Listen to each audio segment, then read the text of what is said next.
This is the king of no rules, the hellhound, Gabriel Gallo, and we're drinking at Moe's. All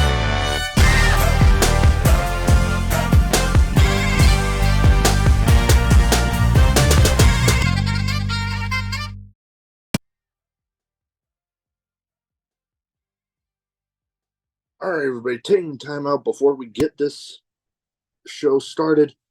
I want to thank Reaper Apparel for having Drinkin' at Moe's be a brand ambassador for their clothing line. They got good stuff. They got t-shirts, they got hoodies, they got beanies, they got lots of great stuff, encouraging everybody to break out of their comfort zone, live their best self, and hey, it's something I try to live every day. Now, be sure when you go and you're filling out your order, use the code Drinkin' at Moe's, get 10% off, and the link and the code will both be in the description. Let's fucking go. All right, everybody, welcome to Drinkin' at Moe's. Big Mo here. As always, YouTube, like, subscribe, share, comment, all that good stuff. Helps with that pain in the ass YouTube algorithm. Most places you can find your audio podcast too. Leave a review there. Today, I'm excited to have with me Gabriel Gallo. How you doing? I'm doing all right. How you doing? Oh, I can't complain. I finally got it finalized, going to what I consider a pretty big wrestling show coming up here beginning of December. So that'll be fun. Getting to see some people that I haven't seen before, so I haven't seen them live, I should say that. I've seen them, on TV, on, like IWTV and stuff, just never live. So it'll be a treat. So I'm excited. Cool. What show is that? It's a Wrestling Revolver's season finale show. Oh, yeah. That's right. They're doing a show in California here soon, too. That they are, yes. Here coming up relatively soon. That one's shaping up to be a big one. The one that I got that I'm going to, it has some pretty big matches, like Jake Chris versus Alex Shelley. That should be a good one. I have yet to hear what the bounty hunter Brian Keith is going to be doing at that show, but he's scheduled to be there. Nice. Ortiz is scheduled to be there. They got the Grizzled Young Veterans versus the Rascals. That's going to be pretty epic. And then the team of Alex Colon, Steve Macklin, and Ricky Shane Page versus the Second Gear Crew. Huh. That one's... I joked about it on Twitter with the Second Gear Crew, and they've actually pretty much liked and retweeted every time that I brought it up, that their matches might as well be sponsored by Home Depot with all the shit that gets thrown around in there. They like that joke, so I'm like, hey, cool, I gotta win. Yes. But yeah, first thing I like to start off with each of the guests here is what got you started as a fan, and then what got you deciding to finally make the leap into the business. What got me started as a fan, honestly, was watching the Road Warriors. I actually just watched this clip on YouTube the other day and I shared it. It was when the Road Warriors took their spikes off and they drove it into Dusty Rose's eye. And they blinded him. I remember that. And they were like hooking him in the eye like this, and they were just holding it there, and he was screaming, and he was bleeding out his eye socket and everything. And that was what actually sucked me into wrestling. And then eventually the Giants, obviously watching Taker and Diesel and all those guys. But yeah. It was that spot, that moment when watching as a kid one morning or night, I can't remember what it was. It was so long ago. And then them just watching that on TV and them unscrewing it and taking their time unscrewing it and then the spike it in the eye. Oh yeah. And then when I watched it the other day, it was just as great as when I first watched it as a kid. It was awesome. Oh man. Speaking of Road Warriors, man, that takes me back. Like ever the first ever Monday Night Raw taping I ever got to go to. They were there. First time I got to see them both live. And I kid you not, one of only two acts that has ever had me on my feet going nuts from the moment that music hit to the moment they went to the back. They were they were scary. They were scary. Oh yeah. I mean, They you were hear monsters. stories. Yeah, you hear stories of like people going to the board in the back and seeing that they're listed as going up against them and damn near shitting themselves. The Road Warriors were beasts. No, They were beasts. Big scary bruisers that came out and just beat the hell out of you. that yep, it describes those guys exactly. Just the way wrestling should be. You know what? That's the type of wrestling that really draws me in. That just no nonsense, gritty, intense, just knock the shit out of the guy. I love it. That's right.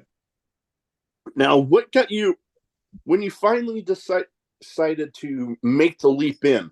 You know, we know that spot was what drew you in as a fan, but what was the point where you're like, you know what, I'm actually going to do this? Well, I had always wanted to do it. I'd always told everybody I was, everybody says that. They always told everybody they were going to do it.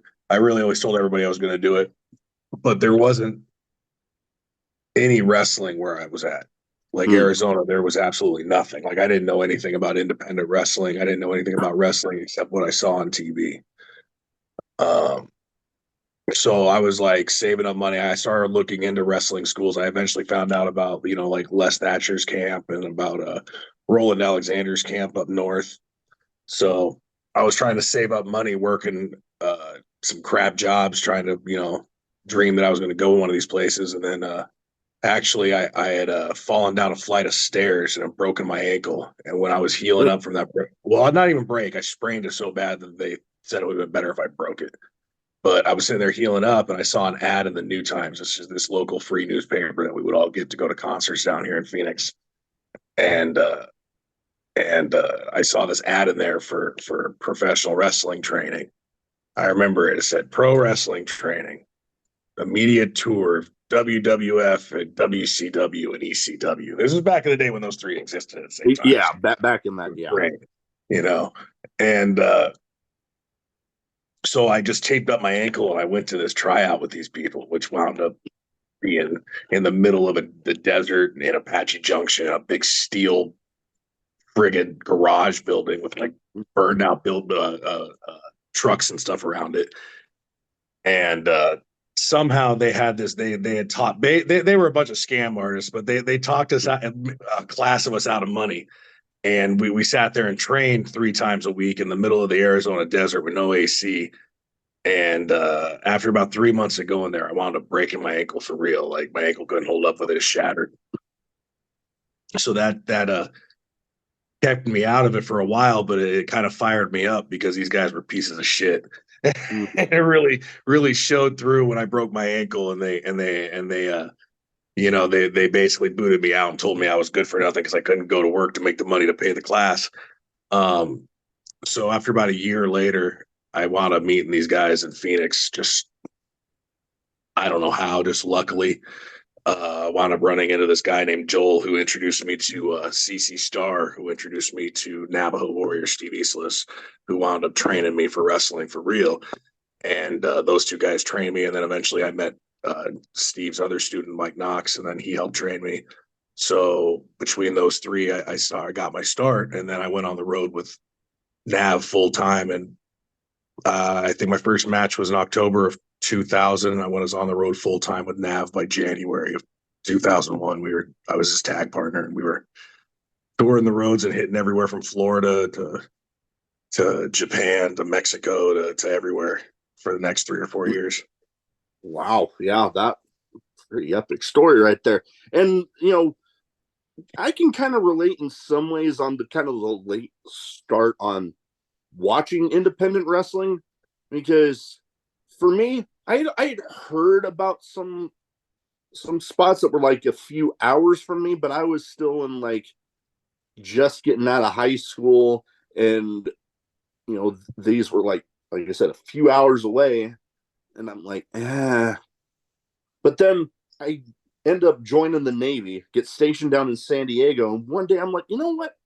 I've always heard about these places down in Southern California. Why don't I see if there's one close to here?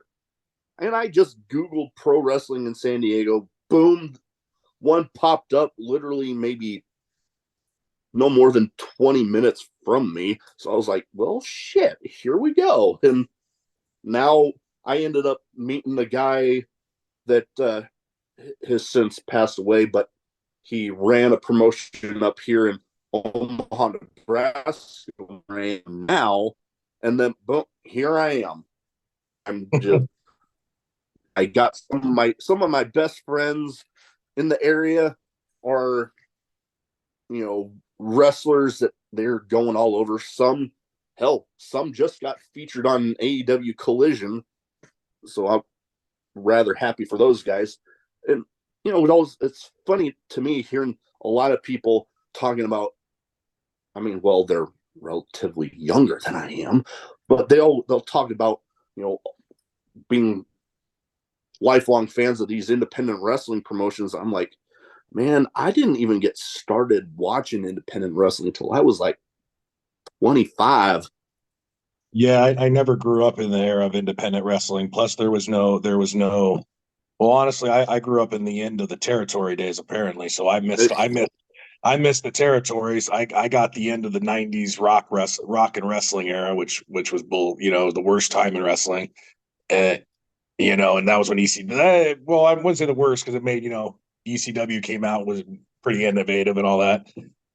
But it was like the stagnant old wrestling mixing with the new wrestling. It was just a really messed up time. So I didn't get any of that. I just got what was on TV. Arizona had no wrestling in it. I found out after I got trained that right before I was able to start watching TV, some guy burned an American flag on the local wrestling show, and they yanked their TV deal the next day, and there wasn't wrestling in Arizona again for like outside a few lucha shows for like 20 years, 10 years, something like that. Um, and I did have that story confirmed by several other people randomly out of the blue that like were around back then that heard me tell that story, and then they were like, "Oh yeah, I actually know who it was. It was this guy and this guy, and they did this." And I was like, "Oh damn." Oh, So that's a shoot story. I just don't not sure on when it was. It was either like in the late '80s or the early '90s, but yeah. I didn't know anything about independent wrestling until one day I found a Pro Wrestling Illustrated magazine in a newsstand somewhere, and I'd never seen one of those before. I didn't know anything about wrestling magazines. I only knew what was on TV, and Yeah. that all of a sudden I see there's 50 top schools in there, and I was like, what? And that was the issue I found, of course, the best one to find. And I was like, what is this? So I actually, that's kind of how I started my search of my time of searching for wrestling. Mm. But that was like 96, 97, 98. There was the internet wasn't around like it is today. Yeah. It was a lot harder to go searching around for stuff back in the 90s than it was in, now. Oh, yeah. Now it's easy. Now if you can't Oh, figure it out, you're just lazy and you don't know how to type on your phone. I, you know what? That statement right there, it brings me back to something that the conversations I've had with a lot of guests about getting properly trained, and going back to thinking, back in, the days that, we grew up watching wrestling. Yeah, it was a little bit harder to find like the proper legit schools that wouldn't just like you went through with those one group that Mhm. kind of just took your money. Well, now internet, social media, and all that, not very hard to find a Credentials. reputable school. Like they're No. literally just about every area of the country right now. if you really go looking hard enough, you'll be able to find something. Oh yeah, there's several good schools around different parts of the country. There's a couple. There's all over. Um, it's a lot easier to find out about them now than it used to be. Oh yeah. Before, there the I knew about the power plant just because it was on a commercial for WCW. Les Thatcher's because I happened to see some news thing that aired on like late night, prime TV, and it was like a thing with him and friggin' Rory Fox of all people, and like when Rory Fox, rapid delivery Rory Fox, and He's still going up here by me, like over yeah, in yeah. So Iowa. like, it was like his debut. I remember that. That was like it was something on like Nightline or something. I remember that, and then there was obviously Beyond the Mat came out, and so everybody Mm. knew about Roman's place. Oh You yeah. know, so And before that though, that was like I didn't. Do, I remember I wrote a letter. I wrote a letter when I was like probably 10 years old, 11 years old to WWF. And I didn't know where to write it to, so I sent it to the old PO boxes that you would buy the shirts off of from the commercials. And I actually got a letter back from Bruce Pritchard. no kidding. No, I did. He really did. He wrote me a letter back, a kid, and told me because I asked him writing about, where can I learn to be a wrestler at, and he sent me back a letter, WWE logo on it. I had it for years. I don't think I have it anymore, but it was addressed to me and everything. And he said, we don't know or recommend any schools, but we require 4 to 7 years of experience to get a job. And good luck on I got future endeavored long before I ever could get future endeavored by WWF, because he gave me the future endeavors in the line. But it was cool. I mean, like he wrote, and it was, I didn't know until later who Bruce Pritchard was. I always had that letter, but later on when I Yeah. got older and I saw it, I was like, oh man, Bruce Pritchard is the guy that signed this letter back to me back then. That's crazy. So they actually responded from some random person turned it into Titan Towers from a PO box where they were getting money. They were like, oh, this kid forgot to send a check. Maybe he's giving us his address. Let's try to get it from him. Now that's pretty awesome. You'd think that, big company like that, might not go through steps like that to, just even simply reach out like that. But hey, that's pretty cool that it happened. Yeah, no, it was pretty cool. I had that forever, honestly. Letterhead and everything. I kept that all the way. I'd probably still have it. I just probably don't know where it's at. It's probably shoved away in some box somewhere. Oh yeah, I definitely have a few mementos that I can say same thing for. It's like I know they're around here somewhere, but good Lord, don't expect me to find it on a time crunch. I got so many of them right now. They're all hanging up at the school. When I don't have hanging up at the school or stacked above the school, when I don't have stacked above the school, is in my closet somewhere. So there's years Yeah. and years of wrestling memorabilia. Oh man, I got my background right here with a bunch of my favorite items, and then I still got something that you know, I got left that I need to get hung up. But that's a whole nother story for another day. But you mentioned the school. I believe, correct me if I'm wrong, Arizona Pro Wrestling Training Center. Yep. Doing some pretty good work down there. Um, everybody, I've talked to a bunch of different trainers, and I love hearing about how what their kind of style for training is, because everybody's got their own way of doing it. Yeah. Mine's I'd like to say I'm a nice guy, but my students would probably say I'm a hard ass.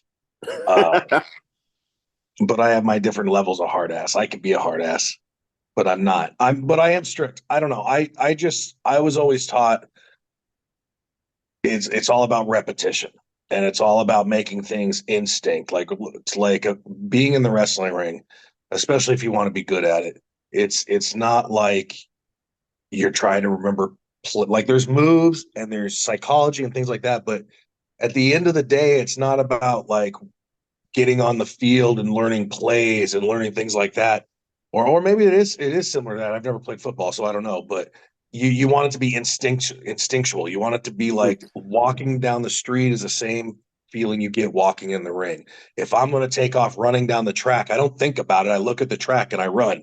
And when you're in the ring, it's the same thing. You can't, don't have time to think. It's got to be instinct. You look at something, you have to react. You have to train your body to protect itself and protect everyone else to where if the minute you see something, you can react to it in that moment, not later on. And it's not something that can be choreographed. It's just training, getting your Oh, body to react and listen to it, have that mind muscle connection.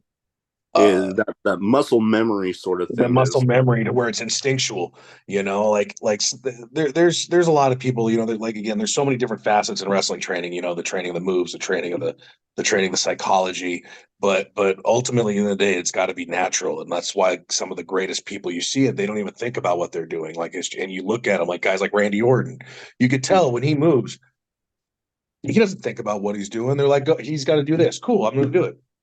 And that's got to be the mindset. So that's the way we go about training there. It's really, we train really hard. We make sure that before you even get into the ring, your body is beat up and broken down and tired, so that way it starts to remember things. Because in my opinion, you don't remember things unless you're tired. Your body can't react anymore. It has to just not thinking about it react. It just has to react.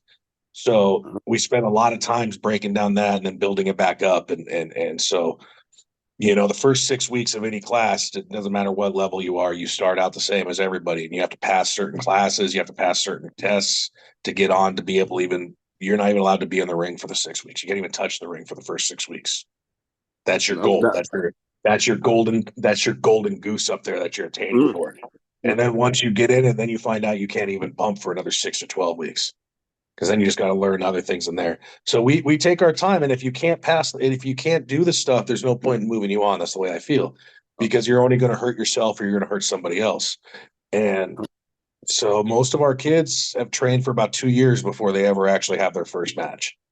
And you mm. can ask them too. It's not an easy 2 years. And they're Oh, I, also expected to do a lot of other stuff. They work on shows, doing a lot of other aspects of the show, because we also teach our students everything from the ground up. They have to learn everything from running sound to putting rings together to how if something happens, they can fix it, how, the how and why we do things. So they're very well rounded. That's how come I think most of our students, by the time they hit the indie circuit, they've made a good buzz, because it almost is like they've been seasoned for a little bit, because they've taken some lickings from all of us, and, oh, and we put them through the ringers in a lot of ways, and not like in the old school, like beat your ass and test you ways, just in the ways of, hey, you're training now. You got to train tonight for 4.5 hours, and then tomorrow we're going to be up before the class, going to be up at 4 in the morning, meet at the school. You're going to load the ring up. You're going to take it to the building, whether it's in Winslow, 4 hours away, or if it's in 3 hours away. You're going to set it up, set it up, make sure everything is crystal perfect, set up the backdrop, set up all the chairs, set up everything. Now you're going to run the music. You got to do this, got to do that. And that's just, oh, you're tired? Oh, sorry, we're already back. We got to start training again. yeah. No, So by the time they that's actually start wrestling, they've kind of built up the mental fortitude to it. Because I mm, think that's also the thing that most people don't train, is the mental side of it, like how hard wrestling is when you're not oh, sleeping, when you're on the road all the time, when you're not eating, when you're not able to worry about this and this, and you got all this stuff going on. That's what breaks people more than yeah. anything. Oh yeah. So I mean, it's good getting the training like that, because I know I've talked with a few different people that getting that well-rounded training to where you can, let's say you're going someplace and something goes wrong with, well, their sound or like lighting or something, and you've already gotten the training from your school on that. You can be an asset there, and before you know it, boom, you're getting invited back just solely off of the fact of, hey, you were able to help us out here, let's see what else we can have for you. the little known fact, like so the train in Arizona school, the Arizona Pro Wrestling Training Center, we run two companies in a sense. We run we're like a fee. It's like a feeder. You start there, then you go work for our youngster company, Slam You, Yeah. and then from there you go work for Phoenix Championship Wrestling. And then Okay. from there, you could feed up into like PCW Ultra or wherever else that we were working with. We have feeder systems out there. Yeah. But little known fact is Slam U was originally a company started by the same people that are running the companies now, but years ago. And then the name just fit, and it was like something that I was like, hey, we should just use this name for the school. Just fit Slam U. It's a great name. So Oh we had yeah. this concept, we had this theory and this concept, and we had all the stuff from previous shows, banners and stuff. And we said, well, we're not going to do anything. Like we have all this. We talked to some of the kids because the kids want to do a show, and we're like, well, here's the thing. We have all this stuff. We have the banners. We already have the ring. You guys want it. Well, then here's part of your training. If you want to start a show, restart the company. So they actually had to, part of their training, they all had to figure it out. They had to go out and get a venue. They had to figure out how the ring was going to get there. They had to figure out how everything was going to be paid for. They had to figure out who and how was going to be on the show, what was going to be there, everything. They had to figure it out all on their own. They had to bring us the whole plan, and then they had to trigger and and pull the trigger and go. So Slam U actually restarted as a training process project for the students, and they still do that to this day. And they just pass it on to the next kids as they come in. Hey, you guys are training, cool, so we're going to train you on this and this and this. And as you move up in the training, you're going to move up on the shows into different positions and learn all this stuff and learn eventually how to book the show before you eventually even get to wrestle on it. Wow. When I've talked to so many different people, I never really heard of the education on that aspect of the They pass show. it down to the next one. So every Slam U show, as new students get introduced to it, they are brought up from the other guys, teaching them every aspect on the show, so that eventually, by the time they get done with that show and we decide they're good enough to go on, then we feed them into PCW Arizona, and Nice. it's already like they know something happened. Like you said, something happens on the show. We don't have to. We know how to fix it. Oh yeah. No, that's amazing. I very And that makes them an asset when they go elsewhere, because it's like anything in a job. You might know how to do one thing in your job and you might be great at it, but if you're great at a lot of things, yeah, you're definitely, gonna you're gonna always have a spot, whether definitely. one thing fades out or not. So Oh yeah. And you know, going into you your in-ring aspect of your own career, the king of no rules, and I've been seeing, I thought it was like Hellhound somewhere in there, and then there was on doing my homework, I've seen a lot of Viking imagery, which I've been kind of slowly getting into the whole, I mean, the Viking show that I forget what network that's on. And then some of my favorites right now, the Viking Raiders. So like I've had that imagery in my head, and then I see it with you, and I'm like, this is interesting because the whole Viking mentality, bit intense, so kind of goes along with the King of No Rules uh, moniker. yeah, it wasn't an overnight thing. It eventually evolved into it. Uh, I hell 23 years ago, I started out as wrestling as a native. I was wearing a butt flap and paint my face, and me and Nav were hitting the reservations together, doing all the res shows. I had hair down to my ass, painted my face. We were native blood. Eventually, I just got tired of doing that, and I rolled into I remember Frankie Kazarian gave me this name. He said, because I was thinking of when you're coming up with your first wrestling gimmick outside of somebody else, Yeah. and I was coming from being the Ghost Walker, and I was like, oh, I'm gonna be like the Wild Side, this or that, something fucking stupid. And he was like, "Ah, no, man. What you should be is you should be like GQ Gallo, because what you like Mm. that name Gabriel? Because I like the name Gabriel, and he's like, and I was like, and he goes, you should be GQ Gallo, just be like Gabriel Quinton, and I was like, oh yeah, that's pretty cool. So I used that for a long time, but that didn't really fit because that wasn't really me. I wasn't really a GQ model guy. I'm this fucking, you know, brawler from fucking the mountains, you know, like pretty or not, I was still like this heavy metal fucking, you know, going to concerts and listening to Slayer and moshing in the pit and like all this. So like it didn't make any sense. So eventually I just morphed it into where I was just this smart ass street brawling, just scumbag piece of shit that, you know, me personally. And then that eventually morphed into, you know, eventually just as I got older and just more into the business and you know, I lost my hair in a lucha match. I just started going more and more bikerish, and then the next thing you know, I'm just, you know, coming out in a leather vest and I'm just bald and just beating the shit out of everybody. And then I remember me and Dom, my tag partner, were teaming one time, and I found a chain, and we were up in Colorado of all places, and we've been up for like 14 hours driving. I like, you know, doing a couple shows, and we're there, and we're trying to stay awake, and we're just, you know, being pains in the asses because we're, you know, tired. We got to leave and drive back to go do something else, you know, some other shit show. So I'm like in the ring, and I'm like, oh, I'm just gonna go full fucking berserker, and I'm starting walking around. I'm going huss, huss, huss, and but my huss sounded like barks, I guess.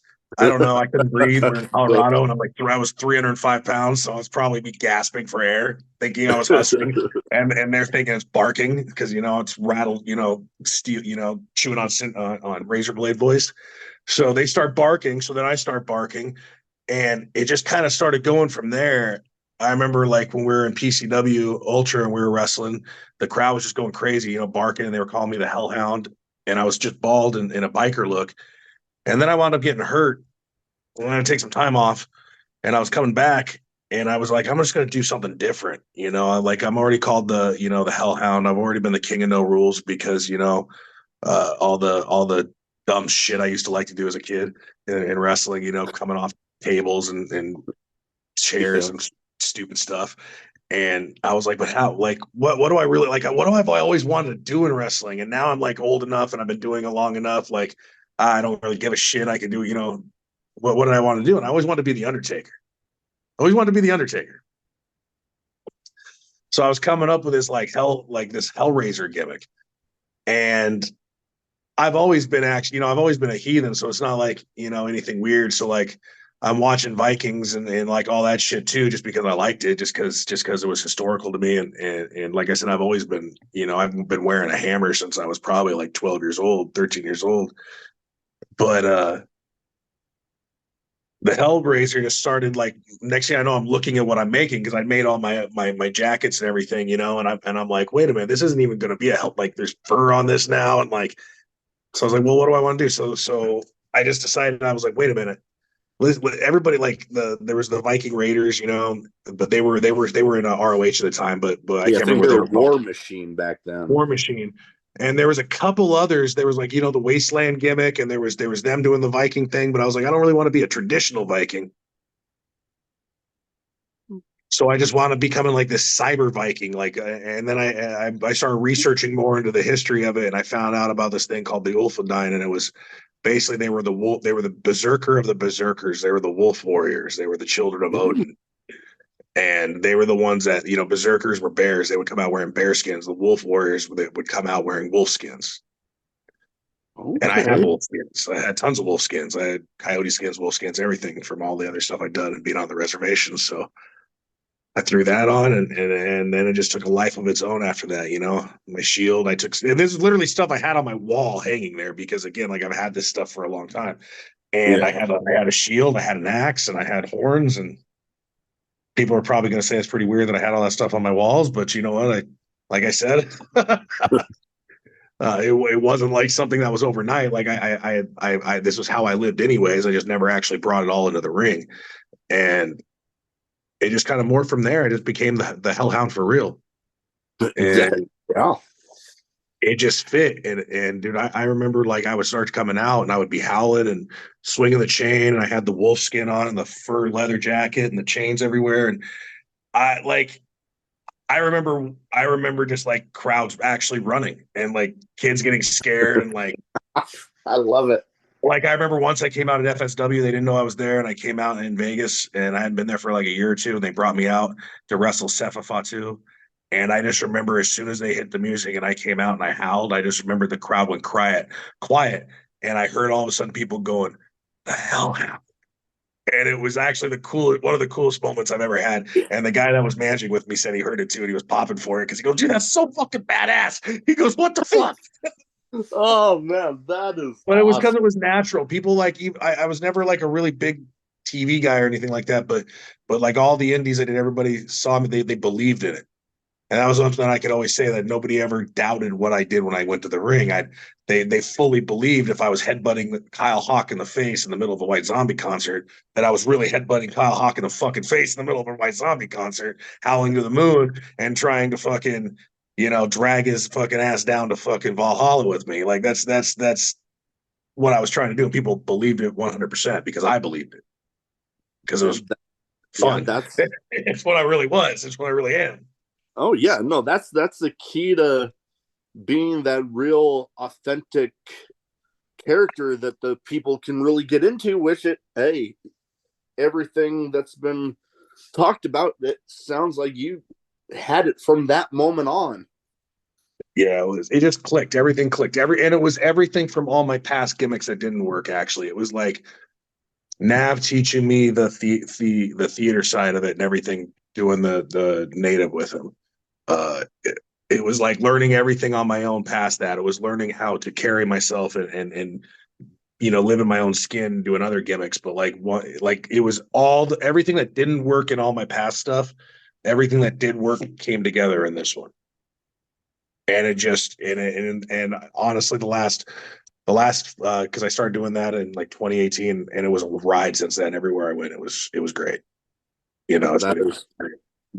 and that is awesome. And you know, being in Arizona, out west, there's some independent wrestlers out there that kind of stick to whatever area, kind of, I guess, echoing back to the territory days. But They don't then get out of their 40-mile club, really. Yeah. basically, but then we have people like you that are going a little bit of everywhere. I mean, hell, right now, I think, correct me if I'm wrong, you mentioned earlier today before we started recording here that you were in Portland, which is definitely ways off of Arizona. When I was midway through when I was first really starting to come into my own in Arizona wrestling, I wrestled up here in Portland probably from '05 to 2000 up until 2016. I would wrestle. There was a time when I wrestled up here for almost 2 years, like every month, for Manning's WCWC. Uh, it was yeah, no, I've from being that's what I can say is, like, honestly, from I was in a dead area, the West Coast, back in the day. Like, man, kids these days don't know how good they have it, because I was in there in Phoenix back in the day. There was only our company, IZW. In California, the only really good company there was, there was always a few independents out there, but was Ultimate Pro Wrestling. That's where we went. There was XPW that was closing down. There was All Pro Wrestling up north. But breaking into NorCal, man, that was hard. That was so hard back in the day, because they had such good wrestlers up there and they had such a small area. Like, they didn't need to bring in people. So, like, it was harder to get into places. Now there's wrestling everywhere. Yeah. Like, for me to say that I wrestled for a living for a good couple years, it wasn't a great living, but I paid all my bills with it. And to never have had a television contract, and to be in a place like Arizona, and to actually say that I was getting flown out to places like Florida, flown out to places like Utah, flown out to Oregon, flown out to Germany, flown out to Japan, places like that. Like, not Yeah. a, like that was a lot. Like, thinking back now, that would be hard now, but even with all the coverage, that was fucking next to impossible back then. So, Yeah.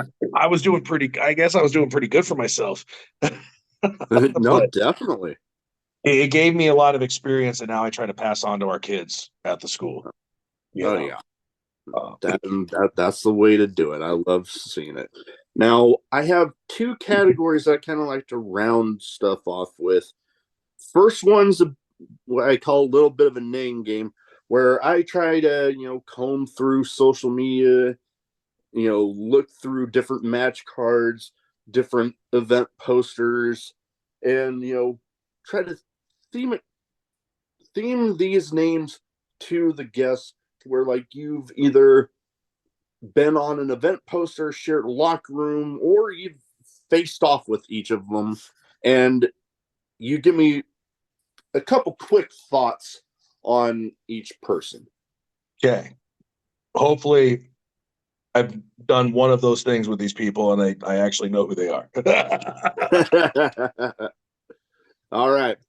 First one, guy that's making some big waves. There was a rather intense moment that's seeming to catch social media video recently, but Jacob Fatu. I've done all of those things. Been on a poster, shared a ring with, and a locker room with. Fatu is a beast. Yeah. Jacob Fatu is a beast. One of the funnest and one of the scariest men I've ever wrestled. Oh yeah. I Yeah.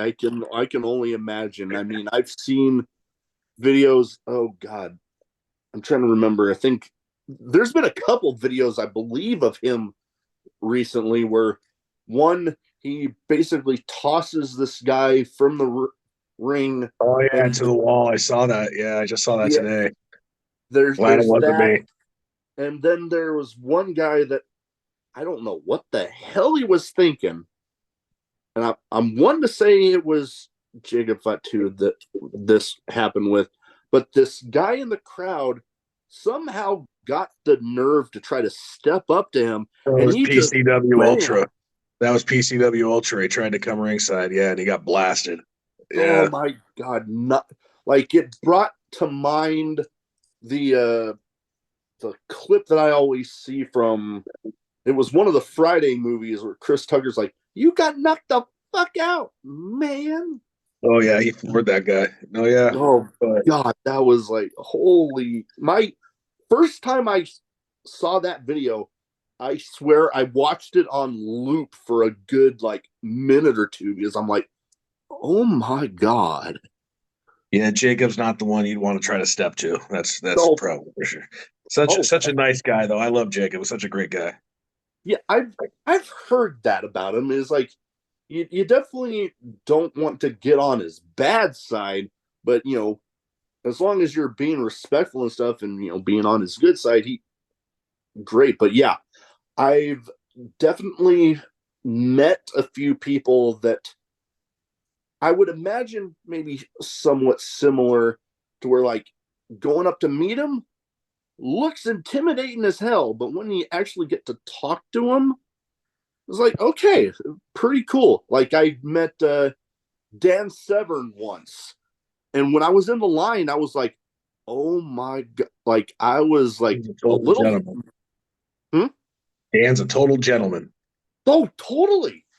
Like in the line, yeah, I was a little intimidated, but when I actually got to talking to him, I'm like, dude, he is cool. Total gentleman. Yeah, he's a total nice guy. But that's the thing is the baddest people in the world don't have to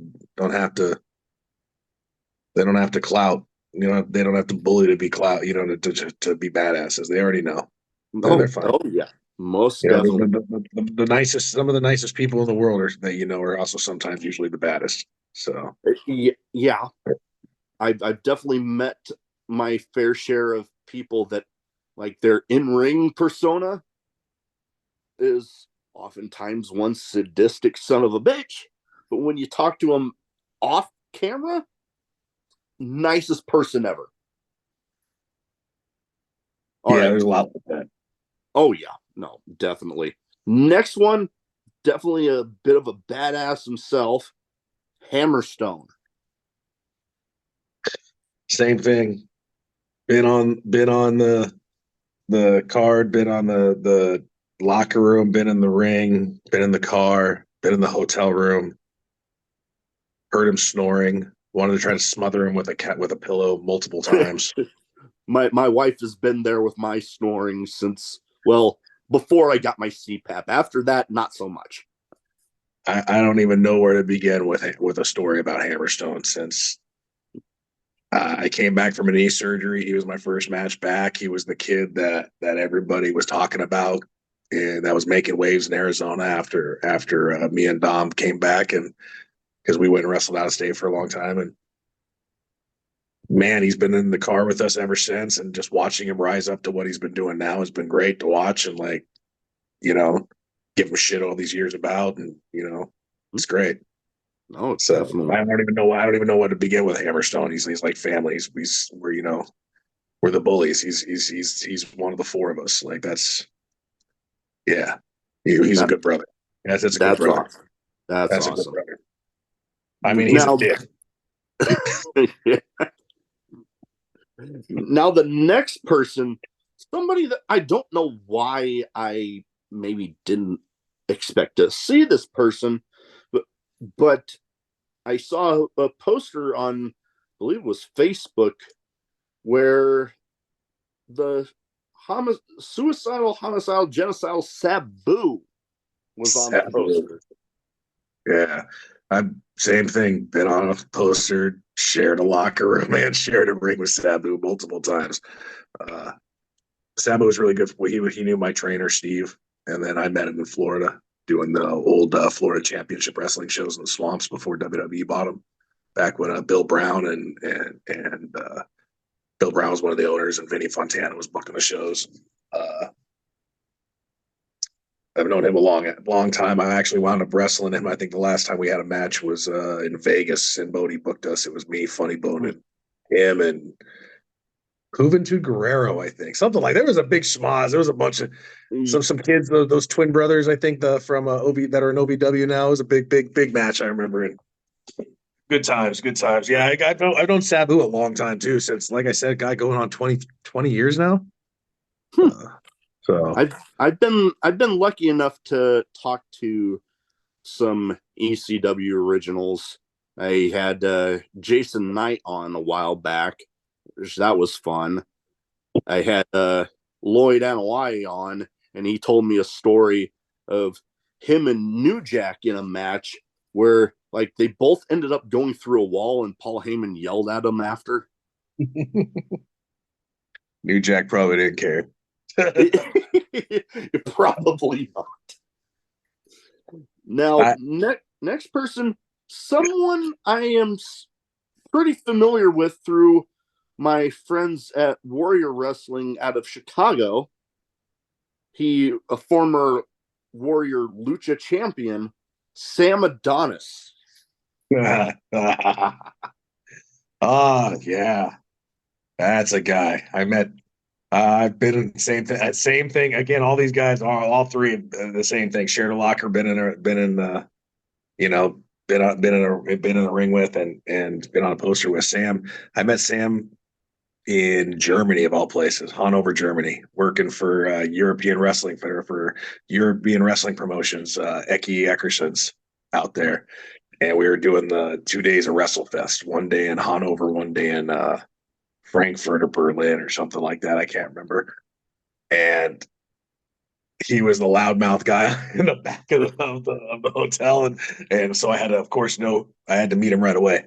So yeah, we met in Germany, and me and him been friends ever since. We beat the hell out of each other in a lot of lucha rings in Arizona, and we worked together in Heroes of Lucha Libre. He got me out there, and yeah, dude, I've known Sam's another good brother. Yeah, I've known Sam a long time, since 2014. Good. Yeah, God, all these people I like known very well. yeah, Sam. Like I said, I've I was afraid I had. wasn't going to know any of the names you were going to say. You know what? I try my best to like. I try to dig in there, and sometimes, yeah, I've had some that the memories through the years kind of slip on the person. So Sam's it's a always good when I get. Sam's a hardworking motherfucker. I'll tell you that. Sam busts his ass. Sam, I met him out there in Germany, and he was right after I think he was released from NXT, and he was getting ready. He might actually think he was already out. I think he had just started wrestling in England, and he wound up staying in England for like another year or two, and he wound up becoming the first American to win the British uh heavyweight championship, I think, in like 20 years or something like that. And then he left there for working for Roderick Dixon, I think is who it was. And then he left there and he went to he told me before, he's like, I wanted to go to Mexico. And I was like, why do you want to go to Mexico, man? I was like, oh, the Indies in Mexico are rough. Some of, you catch tetanus or hepatitis or something. Who knows? Some of them ain't the cleanest things out in the world out there. Kind of scary sometimes. And he's like, nah, man, that's what I really want to do. And I said, all right. Well, he came back from England, stayed in Florida for a couple months, then got his ass into Mexico and worked his way up into being the number one draw in Mexico in two different companies. And the two major companies in Mexico, he took over as one of the number one draws. And that guy is that guy's. I give him the golf clap. That guy is a fucking hardworking motherfucker. He Oh yeah, hella I talented. And don't ever show him this and let him know I put him over because I will deny it and say it was all CGI. oh, all right. Well, But I'll try to keep but that in mind. he is a hell of a wrestler. That is a hell of a he's got a hell of a brain for the business. Hell of a talent. Oh yeah, I've been lucky enough to have, like I mentioned, knowing him through Warrior Wrestling. The one show that my podcast got invited to, unfortunately, he wasn't on the card, but through I can't even remember how many times I've had the promoter on to kind of go down the cards for different shows. They've had nothing but great things to say about him. So that Sam's a lot. He takes a lot to get used to, but he's because he's a whole package. But and what yeah. you see is what you get all the time, Hey, all the time. But he's a hell of a dude. Him and Hammerstone too. Like they both have the same that same. And I think that's why I like a lot of these like guys like that. I attracted myself to, or they attracted me. I don't know how it would be, but we'd always become friends. Is they had that. No matter what they wanted to do, whether it was party or hang out or this or that or work out in the gym, but they all had this work ethic where they knew I'm gonna go there. It doesn't matter how I get there. I'm gonna fucking get there. And the more you tell me I'm not gonna get there, the more I'm gonna fucking get there just to piss you off. And I love that attitude. Like I oh just yeah, that always makes it. yeah. That hits all That's kind of been the same for me and my podcast in a lot of ways, because I remember getting started and people would be like, I mean, trying to offer helpful feedback, I guess, but there'd be people ignoring me, and then locally, and then I'd be like, you know what? If you're gonna ignore me locally, I'm gonna go here, and then get it to where, you know what? You can't ignore me now. And then, I mean, here I am now. I've been featured on Warrior Wrestling pre-shows for their pay-per-views. I've lost count of how many people I've had from Matt Tremont's promotion, Hardcore Hustle organization.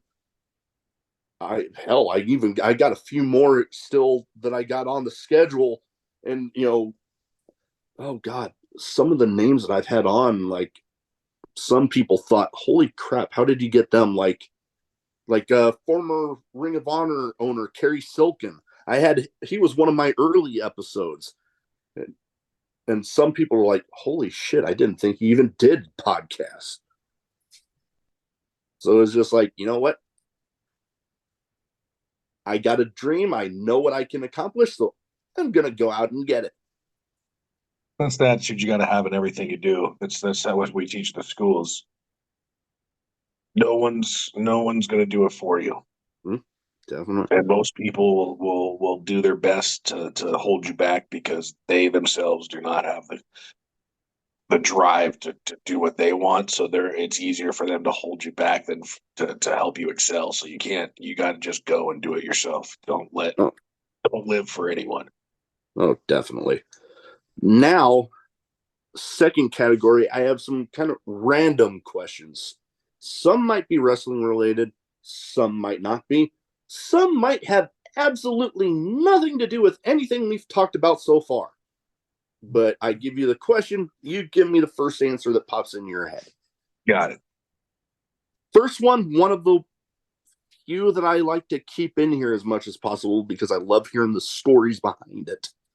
Craziest in-match moment for you? There's a lot. I don't know. I can imagine. Craziest in match or just in show? In match? All right. There was one time I remember. I don't know if this is the craziest, but I just remember it sticks out. It was early on. It was when I was probably only a couple years in, and me and Nav were wrestling in Mexicali. It was I think this was actually it was probably about a year in, and it was my first show in Mexico. That's what it was. It was in Nogales. It was for Sol de Oriente's Nogales Lucha Libre something. I think it's NGLL. And I don't know how I remember all this. Actually, it was crazy. But we were wrestling. We were wrestling this team. I can't remember who one of the guys was, but the other guy I remember his name was Wedo Kota. And I remember Wedo Kota because I wrestled Wedo Kota a lot after this and before this in Arizona Lucha. But and also because I feel really old mentioning his name, I wound up wrestling with his son 15 years later in the lucha scene in Arizona. So, so yeah, that's where things get weird in wrestling when you wrestle with the guys. But back to then, I was the kid, and I was a pretty motherfucker back then. I had long hair to my ass that made fucking women jealous. And I'm not saying that to sound cocky. I'm saying that because I really did. This shit was so thick it would break like scissors trying to cut it, right? Like I had hair down to my ass. I was like literally a GQ model. I was a pretty motherfucker, and I didn't know how to take advantage of that back then. Man, if I had the brain I have now. But I was all innocent back then. So we're wrestling in the ring, and it's us against them. And obviously, we're the faces, we're the technicos, and I'm a pretty motherfucker. So obviously, it doesn't matter if I'm shitty in the ring because I'm green or not, because all the girls love me because I have long hair and I'm pretty. And I just remember I slide out of the ring at one point, and all of a sudden I stand up, and I get smoked in the face with this fucking chair out of the crowd from nowhere. Oh, no. And what happened was there was did I mention I was a pretty motherfucker back in the day when I was like 22 years old? Because that's how old I was. I was like 22 years old, 21 years old. And apparently this girl in the crowd also thought I was a pretty motherfucker. Oh, And I also can thought that see she where wanted this to is run her going. fingers through my hair. And her boyfriend next to her, or husband, or whatever it was, did not Oh. agree in her viewpoint that I was a pretty motherfucker.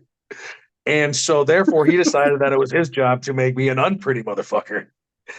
So I slide out of the ring, I stand up, I get smoked in the face with a chair Oh out of no. nowhere. Man, when you mentioned the thing about the girlfriend, I'm like, oh God, I can already see where this is going. Oh yeah, foreign country. I mentioned we're in a foreign country, by the way. We're in a border town called Nogales. Really rough area, let me tell you. It got real hairy there for a second, and then I found out another very interesting fact.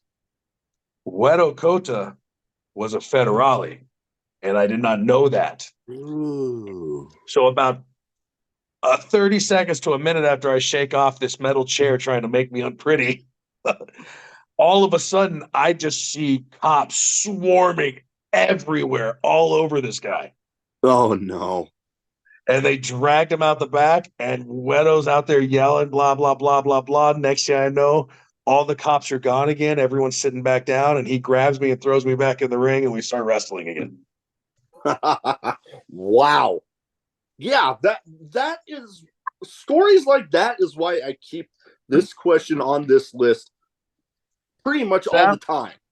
I don't know if that's the craziest thing that happened, but that's one of the funny, like one of the things that stands out is like one of the most interesting things that happened in the ring. That's for sure. I would imagine it would be hard to beat that one. I still Like remember like looking at Nav and going, "What the fuck just happened?" that is awesome. I don't know Like what happened. I've I've So, witnessed some crazy stuff. Nothing like that. I mean, I've witnessed one of my best friends in a multi-person ladder match, basically the promotion's version of Money in the Bank, where he had this. The ladder was bridged between. I'll use this as an example. It was bridged between the guardrail and the ring apron, and I see him with this guy on his back, like Sheamus in the White Noise. Legs up here, head down here, and I see him look down at the ladder, and I'm like, kind of like when you mentioned the thing about the girlfriend. I'm like, I just had that, like, oh God. Like I knew what was coming, but I'm like, no. He jumps, ladder folds, and I'm like, ow. And then me being somewhat of the fan of the death matches, I mean, I've had some of the biggest names in death match on, but the first one that I ever actually got to witness live ended by them taking 4 folding chairs and bridging 2 panes of glass on there. And then one of the guys' managers came in and lit the glass on fire. Yeah, I've witnessed some crazy stuff, but that story from Mexicali, holy crap, that was something. I got a few wild stories from Mexicali, actually. I got a couple, but yeah, that was Mexico was always a fun Mexicali, Nogales area. Those were always fun. Fun little trips. Fun little trips. I can imagine. Now, next one, I imagine maybe some of the people that we talked about in the name game category might fit into here. But who would you say is the hardest hitter that you've been in the ring with? Oh, who is the guy that knows how to work the least? Let me think. No, honestly, I hate to say it. There was this kid back in the day. His name was Miracle Mike James, and he never could understand how to learn how to fucking work. And he hit you with this clothesline. And what's worse is this guy was only like 4'9", but he would hit you with this fucking clothesline, and it felt like you got hit with a friggin' steel bat across the chest. Oh, it was the worst thing ever. But besides that, I'd hate to put that kid over. That's probably the hardest hitting thing. I don't know. I've wrestled a lot of guys, but not. Masato Tanaka's forearm was pretty hard. That's probably the hardest thing. That's probably one of them. Yeah, I can imagine. I know I've been able to witness some hard hitting ones. I know back when now Bronson Reed, when he was still going by Jonah, like he was like in between Impact and New Japan doing indie dates. I got to witness him versus Jeff Cobb. Oh, I love Cobb. And I got to meet both of them. I ended up having a little shortened episode with Bronson Reed of the podcast, but I was sitting close enough that when those two chopped each other, I could literally see the individual beads of sweat just flying off. Oh yeah, oh yeah.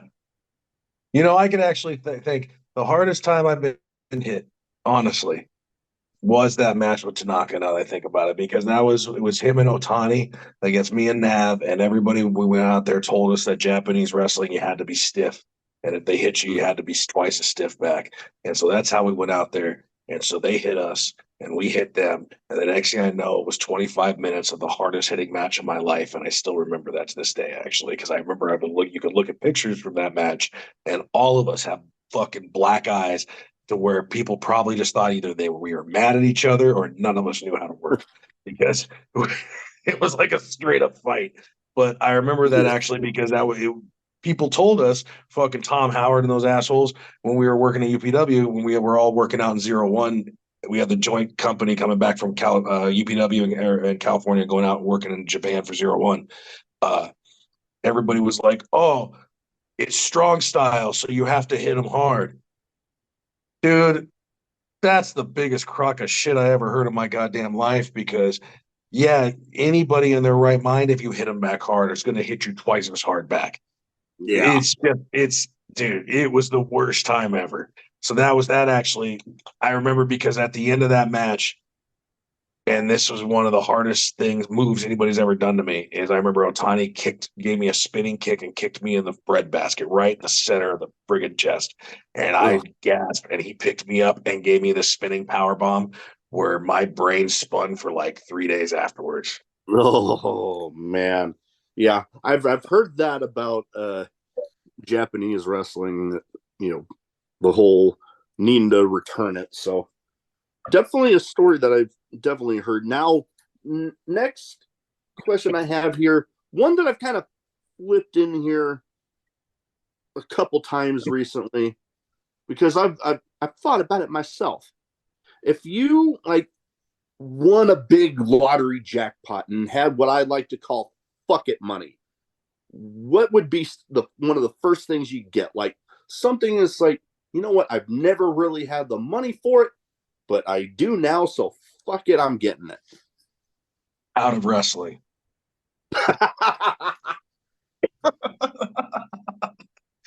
um, Big plot of land in the middle of nowhere with a lake on it, mountains and trees, and a big sign around it with a fence that says "Keep the fuck out." Hey, That's what I would get. you know what? That definitely sounds appealing. Definitely. Wow, you know what? I never really thought about that, but yeah, that does sound appealing.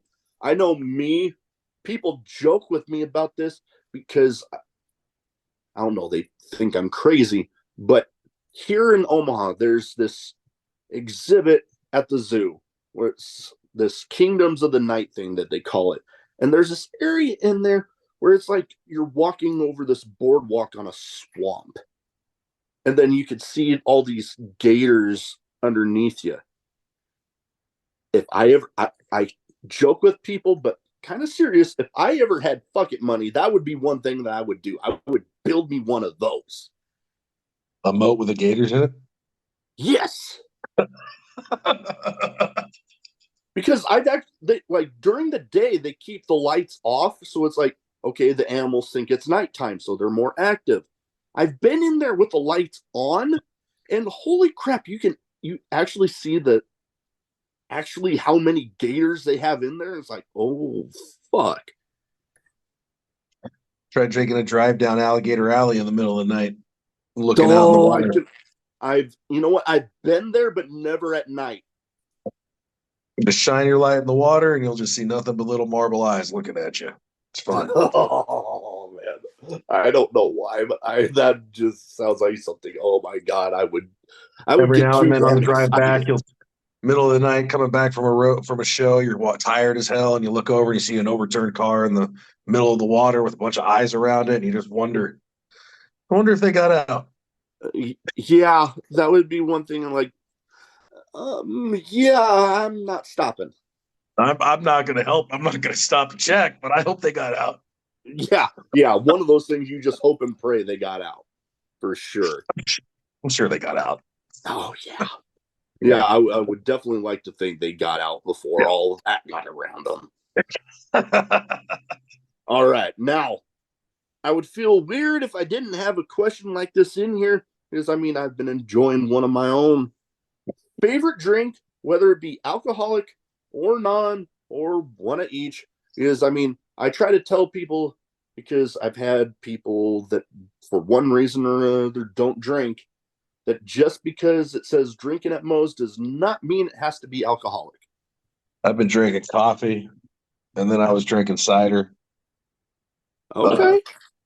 my favorite drink though is besides good old fashioned is there's these milkshake beers that are coming out. They're like fruited slushy sours or whatever. They're made by like Energy City and 903 Brewers. They're all Huh. kinds of flavors, but those are the ones I like.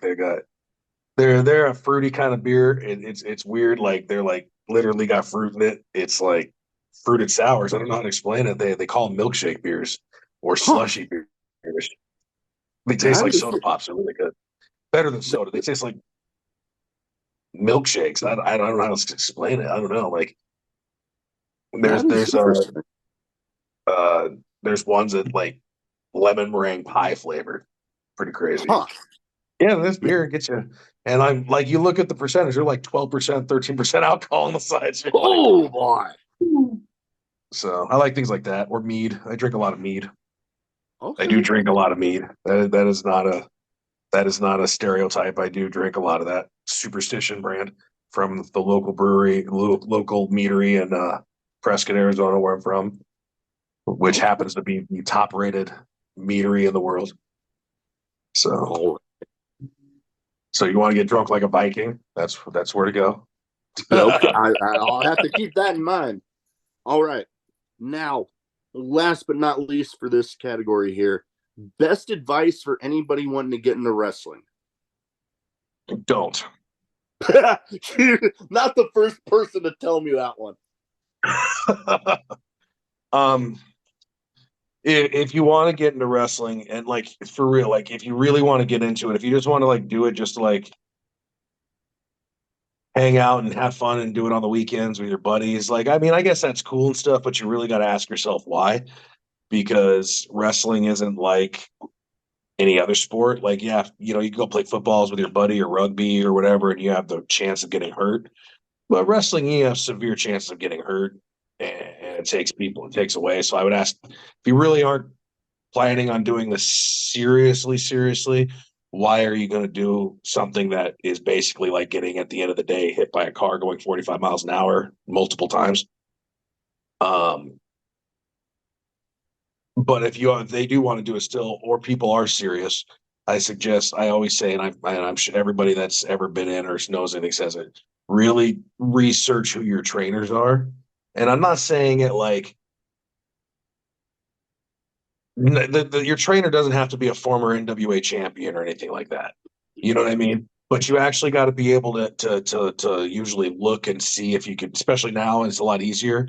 You can watch YouTube matches. You could Google the name. You can kind of track, even if they haven't been in areas where they're really putting a lot of stuff on the internet, which is rare now. It gets rarer and rarer every year. You know, because more and more areas are putting their shit online. Um, you can pretty much track down who's done what and who's done, you know, been where.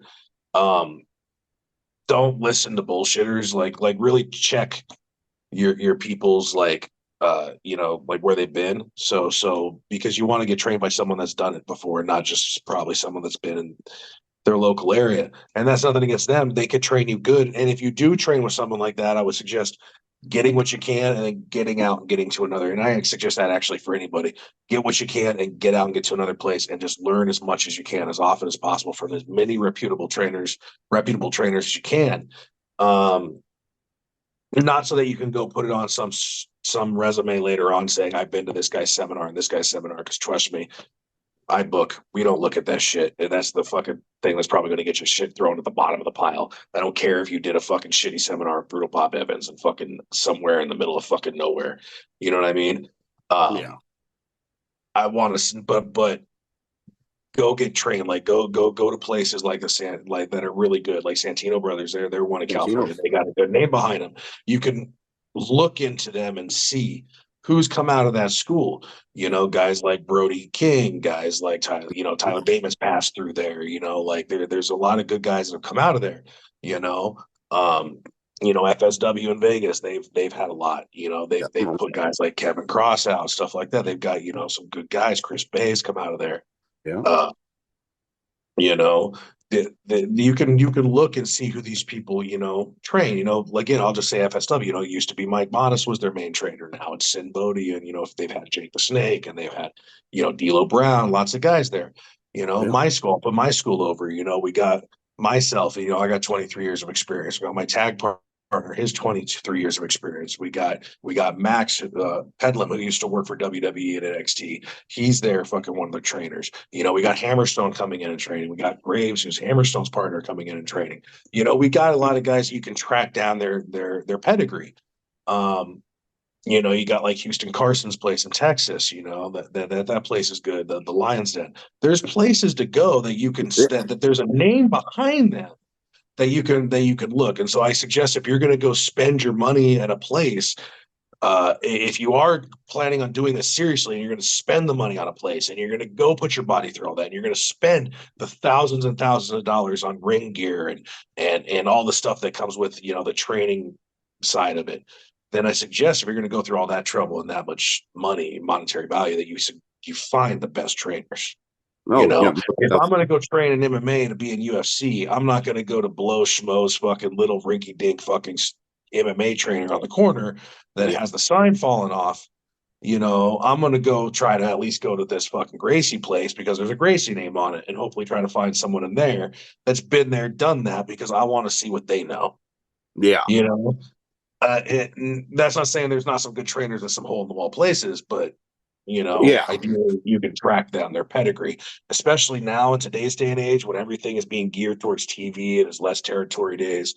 yeah, Um, the rigors of wrestling, you don't have the 40-year shelf life anymore. You got a 5 to 10 year shelf life if you make it in that time. Like you got to make sure your trainers are preparing your body for that because training adapts too. So you got to make sure they're not training in the old style and they're trying to train in a way that is helping your body out and not being counterproductive to it, because again, just like football, just like anything else, the training style has changed, the games change. So, the what they used to work out back in the day is not what they train now, yeah, We know yeah, things about how to save your body, how to protect it with bumps, how to protect your head from CTE a lot more, how to, yeah, what you need to work out in the gym to properly protect your neck and, certain parts of your body. These are all the wrestling, just like anything else, any other sport, is science, and yeah. it's adapting. So find those places. Oh Again, yeah, I'll put over my school, Arizona Pro Wrestling Training Center in Mesa, Arizona. Great spot. oh yeah. But again, it's I not easy. Like again, the oh place yeah, that tells you you'll be wrestling in 2 months or 6 months, it's probably not the place to go. oh If yeah, they say ideally you'll be here 2 years, a year and a half, and it's all up to you. It could be 6 months, but probably a year or more before you start wrestling. That's the place I prefer to go to because that means they're going to take their time.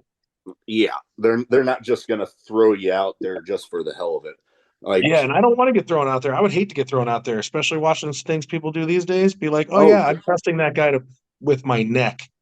yeah, I don't know about that. I've seen my fair share of those people, and yeah, that I always end up just dumbfounded. But It's a yeah, dangerous sport. Try to yeah, do what you can to make it as, you know. So yeah. that's why, yeah, that's why I always tell people just do that. Check your trainers. You know, Oh yeah, call Dustin Rhodes' school. He'll tell you exactly what to do.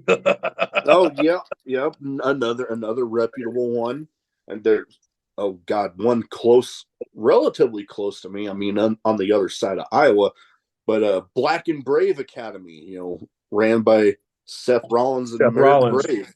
We had one of their students come out to our school every now and then, every couple times a year, and train with us. I've actually had Merritt Brave on the podcast a while back. Yep. That was pretty cool. I've had people from Santino's. Hell, I haven't released his episode yet, but I actually just the other week recorded with Robbie Phoenix out of there. Well, I know Robbie. So that was a fun one for me.